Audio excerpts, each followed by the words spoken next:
ఇర్మియా గ్రంథము 29వ అధ్యాయము 11వ వచనంలో ఈ విధంగా రాయబడి ఉన్నది. నేను మిమ్మల్ని గూర్చి ఉద్దేశించిన సంగతులను నేను ఎరుగుదును. రాబో కాలమందు మీకు నిరీక్షణ కలుగునట్లుగా అవి సమాధానకరమైన ఉద్దేశంలే కానీ హానికరమైనవి కావు. ఇదే యెహోవా వాక్కు. ఇప్పుడు మన దైవజనులు రెవరెండ్ డీజీ స్వరూప్ బాబు గారు వాక్య వర్తమానాన్ని అందిస్తారు. వీక్షించండి, దైవాశీర్వాదాలు పొందండి. Praise the lord. ప్రభు అయిన యేసు క్రీస్తు శ్రేష్టమైన నామంలో పచ్చిక బయలు వీక్షకులందరికీ కూడా శుభములు తెలియజేస్తున్నాను. దేవుని యొక్క మహాకృపను బట్టి మరొకసారి దేవుని వాక్యాన్ని ధ్యానం చేయడానికి, ప్రకటించడానికి దేవుడు అనుగ్రహించిన ఈ శ్రేష్టమైన సమయాన్ని బట్టి, కృపను బట్టి, మీ అందరి ప్రార్థన సహకారాన్ని బట్టి ఈ సువార్త పరిచర్యలో సహాయపడుతున్నటువంటి దేవాది దేవునికి వేలాది వందనాలు, స్తోత్రాలు చెల్లిస్తున్నాను. మీ అందరికీ నా శుభములు తెలియజేస్తున్నాను. దేవుని బిడ్డారా, ఈ రోజున దేవుని ప్రేమ గురించి మనం కొన్ని మాటలు, ఆయన ప్రేమను గురించి ధ్యానం చేయడానికి కొద్ది నిమిషాలు చాలదు, కానీ కొన్ని మాటలు మనము ధ్యానం చేయడానికి ప్రయత్నం చేద్దాం. దేవుని బిడ్డారా, యేసుక్రీస్తు ప్రభు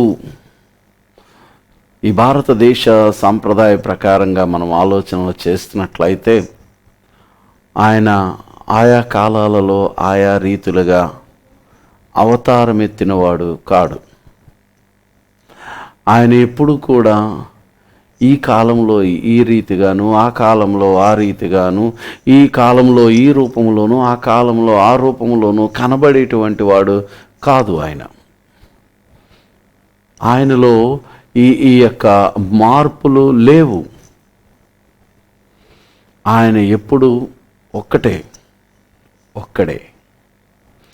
దేవుని బిడ్డారా, ఆయన గురించి మనం కొన్ని విషయాలు మనం ఆలోచన చేస్తే, హెబ్రీయులకు రాసిన పత్రిక 1వ అధ్యాయం 10-11 వచనాల్లో ఈ చక్కగా ఈ వచనాల్లో రాయబడుతుంది. ప్రభువా, నీవు ఆది యందు భూమికి పునాది వేసితివి, ఆకాశములు కూడా నీ చేతి పనులే, అవి నశించును గాని నీవు నిలిచియుందువు. అవన్నీ వస్త్రము వలె పాతగిలను, ఉత్తరీయము వలె వాటిని మడిచివేతువు, అవి వస్త్రము వలె మార్చబడును అని నీవు ఏకరీతిగానే ఉన్నావు. నీ సంవత్సరములు తరగవు అనే మాటలు అక్కడ కనబడుతుంది. ఎప్పుడో ఉన్నటువంటి దేవాది దేవుడు ఆ కాలంలో ఇలాగా, ఆ కాలంలో ఇలాగా, ఈ కాలంలో అలాగా అని మారడానికి సంవత్సరాల్లో ఆయన మార్పులు లేవు. ఆయన సంవత్సరాలు ఎప్పుడు కూడా తరగని సంవత్సరాలు. మన ఆయుష్కాలం గురించి దేవుని బిడ్డారా చాలా చక్కగా తెలియజేస్తున్నాడు. మోషే చేసినటువంటి ప్రార్థనలో 90 కీర్తనలో తెలియజేస్తున్నాడు. ఏమన్నా, మా ఆయుష్కాలం 70 సంవత్సరాలు, అధిక బలం ఉన్న ఎడల 80 సంవత్సరాలు, అయినను వాటి వైభవము ఆయాసమే దుఃఖమే అని అంటున్నాడు. అనగా మనకున్నటువంటి మానవ జీవితాలకున్న సంవత్సరాలు తరిగిపోయేటువంటి సంవత్సరాలు ఇక లేవు వాడికి. ఇంతటితోటి ఆ వ్యక్తి యొక్క సంవత్సరాలు సమాప్తమైనవి. ఎప్పటి నుంచి? అతడు పుట్టిన దగ్గర నుంచి ఇప్పటి వరకు ఆ వ్యక్తి యొక్క సంవత్సరాలు ముగిసిపోయినాయి. కానీ ఒక విషయం తెలుసా, యేసుక్రీస్తు యొక్క సంవత్సరాలు ముగియలేదు, తరగని సంవత్సరాలు. 2017 కాదు కదా, ఇంకా ఇలాంటివి ఎన్ని సంవత్సరాలు వచ్చినా ఈ శక పురుషుడు యేసుక్రీస్తు ప్రభు, అనగా ఇది క్రీస్తు శకము. ఈ శకములో దేవుని బిడ్డారా, ఆయన ఆనాటి నుండి ఈనాటి వరకు ఆయన మార్పు లేనటువంటి రక్షకుడుగానే ఉన్నాడు. అందుకనే హెబ్రీయులకు రాసిన పత్రిక 13వ అధ్యాయం 8వ వచనంలో చెప్తున్న మాట ఏంటి అని అంటే, యేసుక్రీస్తు నిన్న నేడు నిరంతరము యుగ యుగములకును ఒక్కటే రీతిగా ఉన్నాడు అని అంటున్నాడు. ఆయన ఒకే రీతిగా ఉండేటువంటి దేవుడు. దేవుని బిడ్డారా, ఆయన ఒకే రీతిగా ఉన్న దేవుడు అయితే ఆయన యొక్క స్వభావాలు ఎలాంటివి, ఆయనకున్నటువంటి లక్షణాలు ఎలాంటి లక్షణాలు, మచ్చుకి మనం 1-2 ఆలోచనలు చేస్తే దేవుని బిడ్డారా, మనం వాటిని బట్టి ఆయన అంచనా వేసుకోవడానికి ప్రయత్నం చేయొచ్చు. దేవుని బిడ్డారా, వాటి గురించి మనం ఆలోచన చేస్తే ఈ లోకంలో ఉన్నటువంటి పరిస్థితులు అన్నీ కూడా మారిపోతున్నాయి. కుటుంబ పరిస్థితుల్లో గమనించండి, చాలా మార్పులు వచ్చేస్తున్నాయి. దేవుని బిడ్డలారా, అన్నిటిలోనూ మార్పులు వచ్చేసినాయి. వీటన్నిటిని బట్టి యేసుక్రీస్తుని అంచనా వేద్దాం అనుకుంటే మనం తప్పు చేసినట్లే. కానీ యేసు మాత్రము మార్పు లేని యేసు. ఆయనలో కానీ, ఆయన యొక్క ఆలోచనలో కానీ, ఆయన యొక్క ఉద్దేశాల్లో కానీ ఎక్కడ కూడా మార్పు అనేటువంటిది లేదు. ఆయన మనుషుల్ని ఆనాడు ఎలా ప్రేమించినాడో ఈనాటికి అదే ప్రేమను కలిగి ఉన్నాడు. ఆనాడు ఉన్నటువంటి మనుషుల్ని ఏ దృక్పథములో ఆయన చూసినాడో, ఆనాడు లాజర్ని ఏ రకంగా ప్రేమించినాడో, మరియ మార్తలను ఎలా ప్రేమించినాడో, లేకపోతే జక్కయ్యని ఎలా ప్రేమించినాడో, ఎలా కటాక్షించినాడో, ఎలా కరుణించినాడో, పేతురు రత్తలో ఉన్న జ్వరాన్ని ఏ రీతిగా గర్దించినాడో, అనేక మంది ఆనాడు ఏ విధమైనటువంటి యేసు ప్రేమను అనుభవించినారో నేటికి అదే ప్రేమ ఉంది ఆయనలో. ఆయన యొక్క ఆలోచనలో మార్పు లేదు, ఆయన ఉద్దేశాల్లో మార్పు లేదు, ఆయన ప్రేమలో మార్పు లేదు. నా ప్రియమైన దేవుని బిడ్డలారా, జాగ్రత్తగా ఆలోచన చేయండి. యేసుక్రీస్తు ప్రభు తన ప్రజల పట్ల ఆయన ఒకే రకమైనటువంటి ఉద్దేశాన్ని కలిగి ఉన్నాడు అని మనం అందరం కూడా గ్రహించడానికి ప్రయత్నం చేద్దాం. జాగ్రత్తగా గమనించండి. దేవుని యొక్క ప్రేమ మార్పు లేనటువంటి ప్రేమ. ఆయన ప్రేమలో మార్పు లేదు. మన ఇళ్లలో ఉండేటువంటి ప్రేమలో మార్పులు ఉన్నాయి. భార్యాభర్తల మధ్యనున్న ప్రేమలో మార్పులు ఉన్నాయి. ఇక్కడ గమనించండి, ప్రేమలో అనేటువంటి విషయాల్లోనికి వచ్చేసరికి చాలా రకాలైన ప్రేమలు ఉన్నాయి. ఫిలియోస్ అనేటువంటి ప్రేమ ఉంది, ఎరాస్ అనేటటువంటి ప్రేమ ఉంది, స్నేహితుల మధ్య, భార్యాభర్తల మధ్య ఉండేటువంటి ప్రేమ. ఇవన్నీ కూడా మధ్యలో ప్రారంభమవుతున్నాయి, మధ్యలోనే అయిపోతున్నాయి. కానీ అగాపే అనేటువంటి ప్రేమ ఉంది, అది దేవుని ప్రేమ. దేవుని బిడ్డలారా, అది అనంతమైనటువంటి ప్రేమ, ముగింపు లేనటువంటి ప్రేమ, శాశ్వతమైన ప్రేమ. దేవుని బిడ్డలారా, అగాపే ఇన్ యాక్షన్ అనంటే ప్రేమ కార్యరూపము ధరిస్తుంది. ఎలాగూ అనంటే ఆ వాక్య రూపంలో ఉన్నటువంటి ప్రేమ కార్యరూపంలోనికి వచ్చేసి ఆ వాక్యము శరీరధారి అయి కృపా సత్య సంపూర్ణుడిగా మన మధ్య నివసించింది ఏంటి అనంటే ప్రేమే.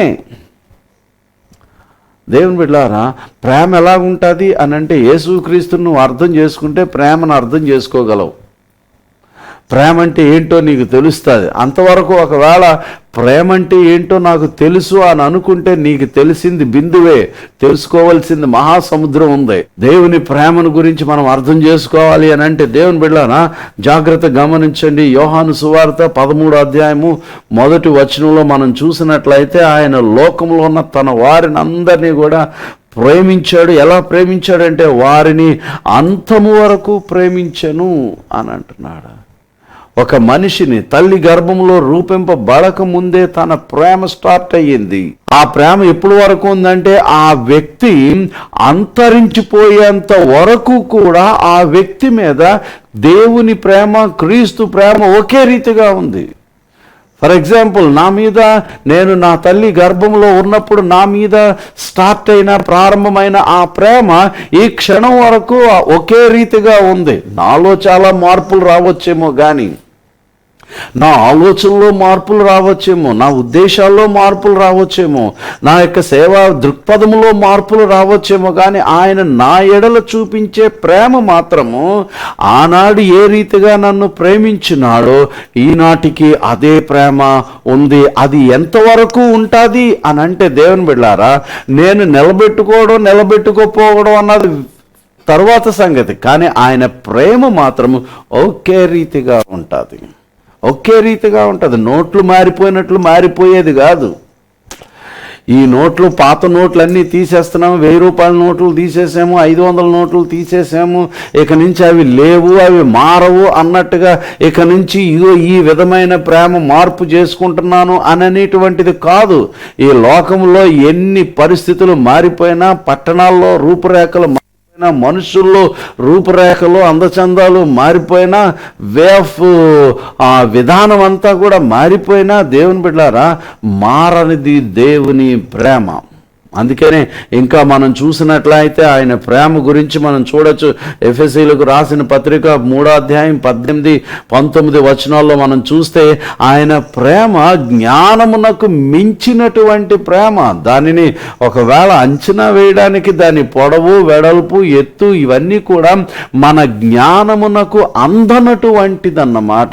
ఎంత పొడుగుంటుంది దేవుని ప్రేమ, ఎంత ఎత్తుంటుంది, ఎంత వెడల్పు ఉంటుంది, ఎంత లోతుంటుంది అని అంటే మనం ఎస్టిమేషన్ వేయలేము. దానిని మనం అంచనా వేయలేము. అనగా దేవుని ప్రేమ మనము అంచనా వేయలేనటువంటి ప్రేమ. అందుకనే పరమగీతాల్లో కూడా మనం చూసినట్లయితే 8వ అధ్యాయం 7వ వచనంలో మనం చూసినట్లయితే అగాధ సముద్రము ప్రేమను ఆర్పజాలదు, నదీ ప్రవాహములు దానిని ముంచివేయజాలవు. అగాధ సముద్రము ప్రేమను ఆర్పజాలదు. మండేటువంటి ప్రేమను ఆర్పడానికి అగాధ జలములలో ఉన్నటువంటి నీరంతా తెచ్చి పోసేసినా, దాని మీదకు వచ్చి పడిపోయినా ఆ ప్రేమ మంటను ఆర్పడం ఎవరి వల్ల కాదది. ఇంకో మాట ఏమని అంటున్నాడు చూడండి, నదీ ప్రవాహములు దానిని ముంచివేయ జాలవు అని అంటున్నాడు. అంటే దేవుని బిడ్డలారా, ఇక్కడ ఉండేటువంటి ప్రేమ ఎంత బలమైనది, ఎంత స్ట్రాంగ్ అయింది ఒకసారి ఆలోచన చెయ్యండి. ఇంకో విషయం ఏంటంటే, మానవులకు చూపించే ప్రేమకి దేవుని ప్రేమకి ఉన్న తేడా ఏంటి? ఆ ప్రేమను అర్థం చేసుకునే వాళ్ళు ఈ కాలంలో లేరండి. దేవుని బిడ్డలారా జాగ్రత్తగా గమనించండి. ఏంటి ఆ ప్రేమ ఏంటి అని అంటే, మానవులు డబ్బున్న వాళ్ళని ఒకలా ప్రేమిస్తారు, డబ్బు లేని వాళ్ళని ఒకలా ప్రేమిస్తారు. ఆయన ప్రేమ మార్పు లేనటువంటి ప్రేమ. అది ఎల్లప్పుడూ కూడా ఒకే రీతిగా ఉంటుంది అంతే. క్రీస్తు సంఘమును క్రీస్తు ఎలాగునో ప్రేమించినాడో ఒకే రీతిగా ఉంటుంది. ఒక భర్త తన భార్యను రకరకాలుగా ప్రేమించవచ్చేమో కానీ క్రీస్తు తన పెండ్లి కుమార్తె అయినటువంటి వధువును ఒకే రీతిగా ప్రేమిస్తున్నాడు. వధువైన సంఘాన్ని వరుడైన యేసు క్రీస్తు, దేవుని బిడ్డలారా, ఆయన ప్రేమ అప్ అండ్ డౌన్స్ హెచ్చు తగ్గులు లేనటువంటి ప్రేమతో ప్రేమిస్తున్నాడు. ఆయన ప్రేమలో మార్పు లేదు. ప్రకటన గ్రంథంలో చెప్పినట్లుగా ఆయనను మొదట నీకుండిన ప్రేమను నీవు వదిలితివి అని అంటే, మొదట ఓ రకమైన ప్రేమ ఉంది, ఇప్పుడు ఓ రకమైన ప్రేమ ఉంది. సంఘంలోనికి మొట్టమొదట రక్షించబడిన వాడికి వచ్చినటువంటి ప్రేమ ఇప్పుడు సంఘ పెద్ద అయిన తర్వాత ఆ ప్రేమ ఉండలేదు. సంఘంలో ప్రెసిడెంట్లు అయిన తర్వాత కానీ, లేదా కోశాధికారి అయిన తర్వాత కానీ ఆ ప్రేమ ఉండదు. ఇప్పుడు ఆ దేవుని మీద ప్రేమ కన్నా పదవి మీద ప్రేమ ఎక్కువైపోతుంది. కోశాధికారి అవడం వల్ల ఇస్కరియోతుకున్నటువంటి ప్రేమ కన్నా ఇంకా అధికమైన ప్రేమ ఎక్కువ అవుతుంది. దేవుని బిడ్డలారా, వాటి మీద కలిగి ఉండే ప్రేమ ఇప్పుడు లేవు. ప్రకటన గ్రంథంలో చెప్పబడిన మాట, ఒకవేళ అలాంటి పరిస్థితుల్లో జీవిస్తున్న వారికేమో ఆయనను మొదట నీకుండిన ప్రేమ నీవు వదిలితివి అని అనడానికి కారణం. కానీ యేసుక్రీస్తు ప్రేమ ఎలాంటిదని అంటే, నా ప్రియమైన దేవుని బిడ్డలారా, ఒకవేళ వాక్యాన్ని వింటున్నట్లయితే ఈ రోజుకి ఈ క్షణానికి నీ ఎడల ఆయన ఒకే విధమైన ప్రేమను కలిగి ఉన్నాడు. ఆయన ప్రేమ చాలా శ్రేష్టమైన ఉత్కృష్టమైనటువంటి ప్రేమ. ఒకసారి మీరు ప్రేమను గురించి అర్థం చేసుకోండి. ఈ రోజున చాలామంది ఈ ప్రేమ సరిగ్గా అర్థం చేసుకోలేక, సరైనటువంటి ప్రేమ ఏదో గ్రహించలేకే అందరూ మోసపోతున్నారు. దేవుళ్ళ వల్ల మోసపోతున్నారు, మానవుల వల్ల మోసపోతున్నారు. చాలామంది దేవుళ్ళని వదిలేసి యేసుక్రీస్తులోనికి రావడానికి కారణం ఏంటి అని అంటే, బోల్డ్ అంత ప్రేమించారు వాళ్ళని, కానీ ఆ ప్రేమలో వాళ్ళు మోసపోయారండి. పలానా వ్యక్తిని నమ్మి, పలానా అమ్మాయిని నమ్మి, పలానా ఆవిడ్ని నమ్మి మోసపోయినటువంటి వాళ్ళు ఈ సమాజంలో కనబడుతున్నారు. కానీ మోసపోయిన వాడు ఎవడూ లేడు యేసుక్రీస్తులోని. యేసుక్రీస్తుని ప్రభువుగా అంగీకరించి రక్షకుడిగా స్వీకరించి మోసపోయిన వాళ్ళు ఎవరు లేరండి. దేవుని బిడ్డలారా, సంతోషించేవారు ఆనందించేటువంటి వారే, దీవించబడేటువంటి వారే. దేవుని బిడ్డలారా, ఆలోచన చేయాలని మనవి చేస్తూ ఉన్నాను. ఇక్కడ ఉన్నటువంటి ఆ మాటలను మనం గమనించినట్లయితే, ఆయన ప్రేమ మార్పు లేనటువంటి ప్రేమ ఆయన ప్రేమ. దేవుని బిడ్డలారా, నువ్వు అదే ప్రేమలో ఉన్నావా? మారిపోయే ప్రేమల్లో ఉన్నావా? మార్పు చెందుతున్న ప్రేమలో ఉన్నావా? కట్టుకున్న భార్య కన్నా ఈ వేరే భార్య చాలా బాగుందని ఒకవేళ అన్నీ విడిచిపెట్టి వెళ్ళిపోయేవేమో, ఒకసారి ఆలోచన చేయి. దేవుని బిడ్డలారా, వేమన గారు ఓ చక్కని పద్యం రాశాడు. ఇంటి ఆలు విడిచి ఇలజార కాంతల వెంట తిరుగువాడు వెర్రివాడు, పంట చేను విడిచి పరిగేరినట్లు విశ్వదాభిరామ వినురవేమ అన్నాడు. దేవుని బిడ్డలారా, శ్రేష్టమైనటువంటి ప్రేమను ఇవ్వగలిగే భార్యను వదిలేసి పరిగేరుకోవడానికి పోయినటువంటి వారు అనేక మంది ఈ లోకంలో, సమాజంలో చాలామంది ఉన్నారు. ఇప్పుడు బాధపడతా ఉంటుంటారేమో. ఏమని అనంటే, ఇంతకన్నా బాగా చూసుకునేది నా భార్య, ఇంతకన్నా బాగా చూసుకునేవాడు నా భర్త, ఇంతకన్నా బాగా ప్రేమించేవారు నా పిల్లలు అని ఒకవేళ వేదన చెందుతుంటే, వాళ్ళు నిజంగా దేవుల్లో ఉన్నట్లయితే మీకు రహస్యం చెప్తాను. ఓ విషయం ఏంటి అనంటే, గుడ్ న్యూస్ ఏంటనంటే, దేవుని బిడ్డలారా, క్రీస్తుని కలిగినటువంటి వారిలో, క్రీస్తుని ఎరిగినటువంటి వారిలో క్రీస్తు ప్రేమే ఉంటుంది. గనుక ఖచ్చితంగా మరలా మీరు వెనక్కి వచ్చి మీరు ఏదైతే కోల్పోయినారో దాన్ని మరలా తిరిగి స్వాధీనం చేసుకోండి. ఆ ప్రేమ శ్రేష్టమైన ప్రేమ. దేవుడు నిన్ను ప్రేమించడానికి, దేవుడు నిన్ను ఇష్టపడి స్వీకరించడానికి ఆయన ఇష్టమై ఉన్నాడు. రెండవదిగా మనం ఇంకో విషయాన్ని కూడా మనం ఆలోచించడానికి ప్రయత్నం చేద్దాం. దేవుని బిడ్డలారా, ఆయన కనికరాల్లో మార్పు లేనటువంటి వాడు, కనికరం చూపడంలో మార్పు లేనటువంటి వాడు యేసుక్రీస్తు ప్రభు. వారు కాపరి లేని గొర్రెలని వారి మీద కనికరపడ్డాడు. దేవుని బిడ్డలారా, ఎంత గొప్ప కనికరము! దేవుని బిడ్డలారా, ఆయన ఎక్కడికి పోతే అక్కడికి పరుగులు ఎట్టుకుంటా వచ్చేస్తున్నారు. సరే, ఇక్కడ బోధ చేసి ఇటు నుంచి ఇలాగ ఆ చిన్న పడవ మీద దోణి ఎక్కి అవతలకు వెళ్ళేసరికి మళ్ళీ జనాలు అందరూ తిరిగి అలా అక్కడికి వచ్చేసారు. ఎక్కడికి వెళ్తే అక్కడికే వస్తున్నారు. కారణం ఏంటి అనంటే, దేవుని బిడ్డలారా, వచ్చి ఏం చేస్తున్నారో తెలుసా? అమాయకంగా ఆయనకేసి చూస్తున్నారండి. శరణు జొచ్చితి యేసునాథుడా, శక్తిహీనత కలిగెను అని అంటూ వారు యేసు వైపు కళ్ళు తేలేసుకుని చూస్తున్నారు. యేసు మాటలు వింటుంటే, ఇన్నాళ్ళు ఈ లోక సంబంధమైన మాటలు విన్నారేమో, వారి జీవితాల్లో నిరాశ కలిగి నిస్పృహలు కలిగినాయేమో. వారి జీవితాల్లో యేసు మాటలు ఎంత ఆనందాన్ని వారికి కలిగజేస్తున్నాయో. కనికరం చూపిస్తున్న ఆ కళ్ళల్లో, యేసుక్రీస్తు కళ్ళల్లో కనికరం కనబడుతుంది. అందుకనే ఆ కనికరాన్ని కొరకే వారు ఆతృత పడిపోయి అక్కడికి వెళ్ళిపోతున్నారు. ఆయన అలాగను వచ్చిన వారు అందరినీ కూడా ఆయన కనికరిస్తున్నాడు. అమ్మాయి, ఎవరు నిన్ను కొట్టలేదా? నేను కూడా నిన్ను కొట్టంలే, సమాధానంగా వెళ్ళు. దేవుని బిడ్డలారా, ఎంత గొప్ప కనికరం అండి, ఎంత గొప్ప ప్రేమ అండి.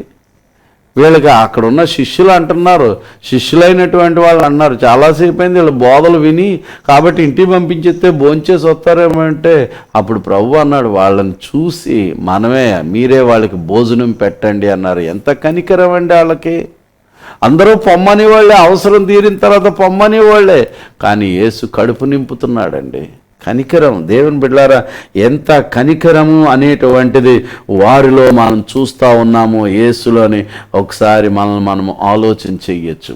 నిజంగా దేవుని బిడ్డలారా, ఈ రోజుల్లో కష్టంలో ఉన్న వాళ్ళకి ఎక్కడున్నారండి? చారిటబుల్ ట్రస్ట్లని చాలా ఉన్నాయి, చారిటబుల్ సొసైటీలు చాలా ఉన్నాయి, కానీ దేర్ ఈజ్ నో చారిటీ. దేవుని బిడ్డలారా, హాస్పిటల్స్ చాలా ఉన్నాయి, but there is no hospitality. అక్కడ లేదు, హాస్పిటాలిటీ లేదు, చారిటీ లేదు.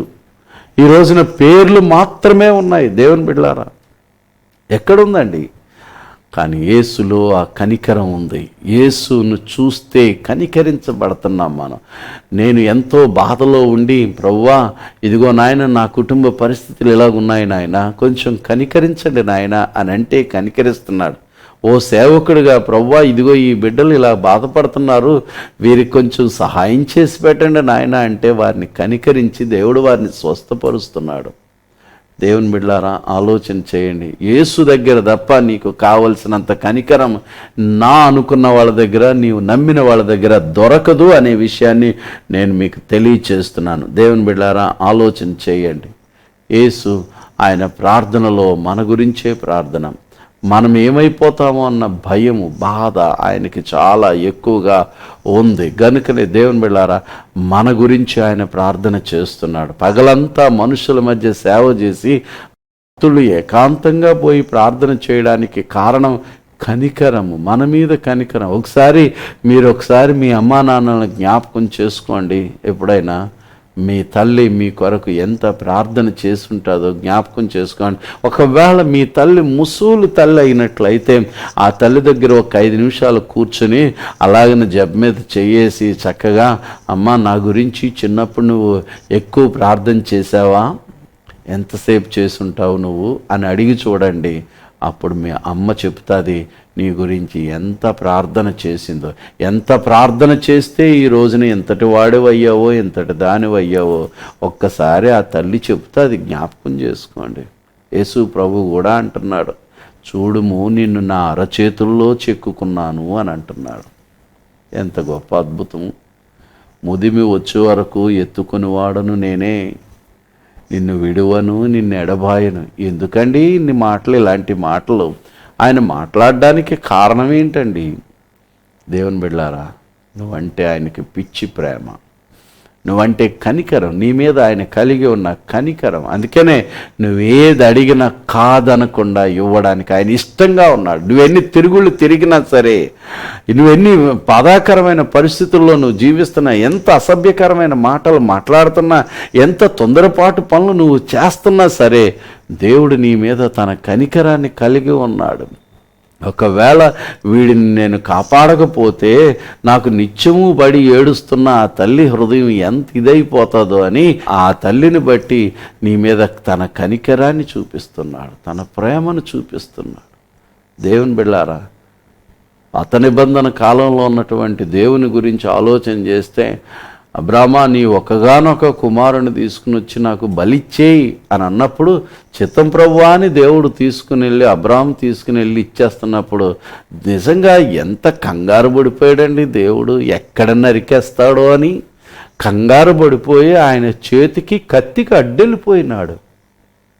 అబ్రామా ఆగు ఆగు ఆగు, వెళ్ళిపోయి ఎంత ప్రేమ అయ్యా నా మీద, ఎంత కనికరం చూపించినాడు. ఈ రోజున మీరు నేను మన అందరం ఇలా బాగున్నాం అని అంటే కారణం ఆయన కనికరం. ఆయన కనికరం మన ఎడలో ఉండబట్టే ఈ రోజున మనం అందరం క్షేమంగా ఉన్నాం.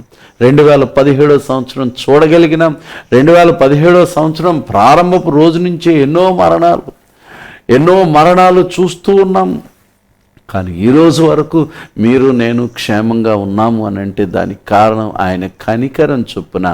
దేవుని బిడ్డలారా, గొర్రెలమైన మనలను ఆయన జీవమిస్తున్నాడు, కాపాడుతున్నాడు, రక్షిస్తున్నాడు. అందుకనే దావీదు అంటాడు, గాఢాంధకారపు లోయల్లో నేను సంచరించినను ఏ అపాయానికి భయపడను, ఎందుకనంటే నీ దుడ్డు కర్రయు నీ దండమును నన్ను ఆదరిస్తున్నాయి కాబట్టి. అందుకనే అంటున్నాడు, యెహోవా తమకు దేవుడిగా గల జనులు ధన్యులు అని అంటున్నాడు. దేవుణ్ణి కాపరిగా కలిగి ఉన్నాడు కాబట్టే దేవుని బిడ్డలారా ఆయన కనికరించబడ్డాడు. ఈ రోజున ఆయన మార్పు లేని దేవుడు. ఆయన ఆనాడే కాదు ఈనాడు కూడా మార్పు లేని దేవుడై ఉన్నాడు.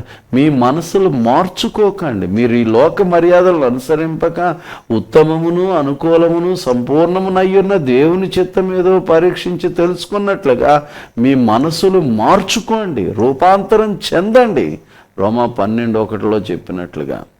దేవుని బిడ్డలారా, ఆలోచన చెయ్యండి.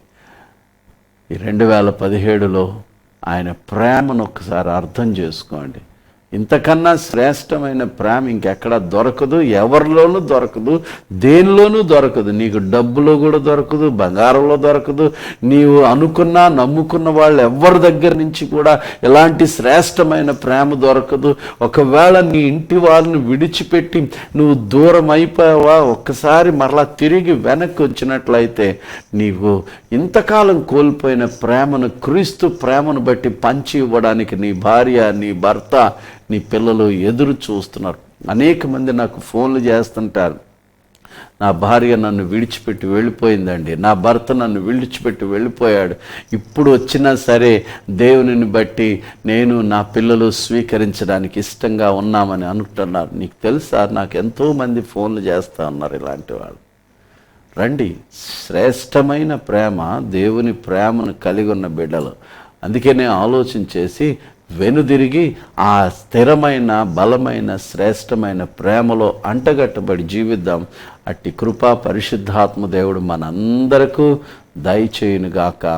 ఆమేన్. ప్రార్థన చేసుకుందామా? తలలో ఉంచండి.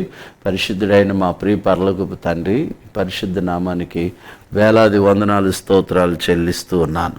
నీ అపారమైన కృప, ప్రేమ, దయ సంకల్పాన్ని బట్టి ఇదిగో నాయన శ్రేష్టమైన మార్పు లేని దేవుడు నాయన, నీకు వందనాలు స్తోత్రాలు నాయన. ఆనాటి నుంచి ఈనాటి వరకు కూడా ఎంతో ప్రేమిస్తున్న గొప్ప దేవుడు నాయన. అట్టి కృపను బట్టి మీకు స్తుతులు స్తోత్రాలు వందనాలు చెల్లిస్తున్నాను. దీవించి ఆశీర్వదించి కాపాడి రక్షించి బలపరిచి మహిమ పొందమని, నీ సన్నిధి కాంతిని నీ ముఖ కాంతిని బిడ్డల మీద ప్రకాశింపచేసి మీ నామానికి మహిమ తెచ్చుకోమని, సమస్త ఘనతయు మహిమయు ప్రభావాలు మీ నామానికి ఆరోపిస్తూ మీ జీవంతో నింపి నడిపించి కాపాడి రక్షించి మహిమ పొందమని క్రీస్తు పేరట ఈ ప్రార్థన అడిగి వేడుకుంటున్నాను తండ్రి. ఆమేన్. మన పరమ తండ్రి అయిన దేవుని ప్రేమ, ప్రభు రక్షకుడైన యేసుక్రీస్తు యొక్క కృప, పరిశుద్ధాత్మ యొక్క అన్యోన్య సహవాసం, సమాధానము, శాంతి సదా మనందరికీ తోడైండి కాపాడును గాక. ఆమేన్. దేవుడు మిమ్మల్ని అందరినీ బహుగా దీవించి ఆశీర్వదించును గాక. ఆమేన్. మీ ప్రార్థన అవసరాలుంటే ఎప్పుడైనా 24 గంటలు ఎప్పుడైనా అర్ధరాత్రి అయినా సరే ప్రార్థన చేయించుకోవాలని అనుకుంటే కనుక ఖచ్చితంగా మీరు ఏ పరిస్థితుల్లో ఉన్నా సరే మీ కొరకు ప్రార్థన చేయడానికి నేను సిద్ధంగా ఉన్నానని తెలియచేయడానికి సంతోషిస్తున్నాను. ఫోన్ చేయండి, ప్రార్థన చేయించుకోండి. మీ కొరకు ప్రార్థన చేయడానికి నేను నా ఇంటి వారు సిద్ధంగా ఉన్నాము కనుక ప్రతి ఒక్కరు కూడా ప్రార్థన చేయించుకోవడానికి త్వరపడండి, ఇష్టపడండి. దేవుడు మిమ్మల్ని అందరినీ బహుగా దీవించును గాక. ఆమేన్. God bless you.